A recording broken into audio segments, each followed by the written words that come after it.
हर खबर पर होगी आपकी पकड़। डाउनलोड कीजिए एबीपी लाइव ऐप। और इस बीच एक बड़ी खबर अमेरिका से। अमेरिका में जहां 4 हफ्ते की नानुकुर के बाद ट्रंप अब हार मानते दिखाई दे रहे हैं। ट्रंप ने अमेरिका के जनरल सर्विस ऑफ एडमिनिस्ट्रेशन को सत्ता हस्तांतरण की प्रक्रिया शुरू करने की मंजूरी दे दी है। ट्रंप ने कहा है कि जो किया जाना चाहिए वो किया जाए। इसके बाद अमेरिका की जीएसए यानी general service administrator Emily Murphy ने बाइडेन को चिट्ठी लिखी और सत्ता हस्तांतरण की प्रक्रिया में शामिल होने का न्योता दिया। अपडेट लेंगे हमारे सहयोगी मधु भाटिया झा अमेरिका से हमारे साथ बनी हुई है। मधु, आखिरकार मान गए ट्रंप?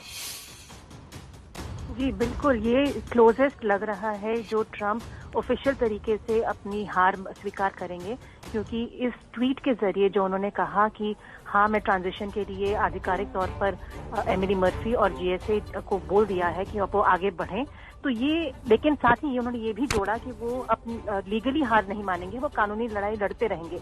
लेकिन ये साफ है कि अगर ट्रांजिशन की प्रक्रिया शुरू हो चुकी है तो यानी कि ट्रंप ने आखिरकार हार मान ली है और सबसे क्लोज तरीके से यही वो बात कर सकते हैं, बिना सीधे तौर से कहें कि हाँ वो बिना बाइडेन को मुबारकबाद देते हुए, यही उनका एक तरीका है। तो इसका मतलब मधु भाटिया ये हुआ कि अब डोनाल्ड ट्रंप कोई बड़ा रणनीतिक या नीतिगत फैसला नहीं ले पाएंगे इस प्रक्रिया के शुरू होने के साथ ही?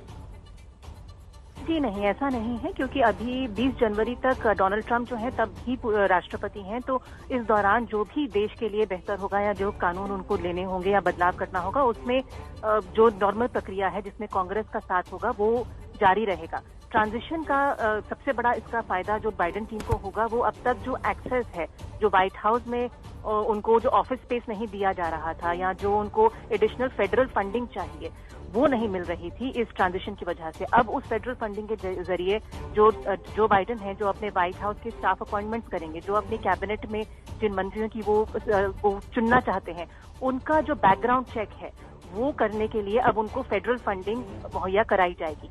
सबसे बड़ा फायदा ये है। दूसरा फायदा ये है कि जो कोविड-19 वैक्सीन पर जो काम हो रहा है उस पर अभी तक जो बाइडेन की टीम को किसी भी तरह का एक्सेस नहीं था। अब क्योंकि ट्रांजिशन शुरू हो चुका है तो अब आधिकारिक तौर पर उन्हें कोविड-19 वैक्सीन का क्या प्रोग्रेस चल रहा है, क्या उसको डिस्ट्रीब्यूशन किया जाएगा, उन सब का अब फॉर्मली तरीके से जो बाइडेन उसका हिस्सा होंगे।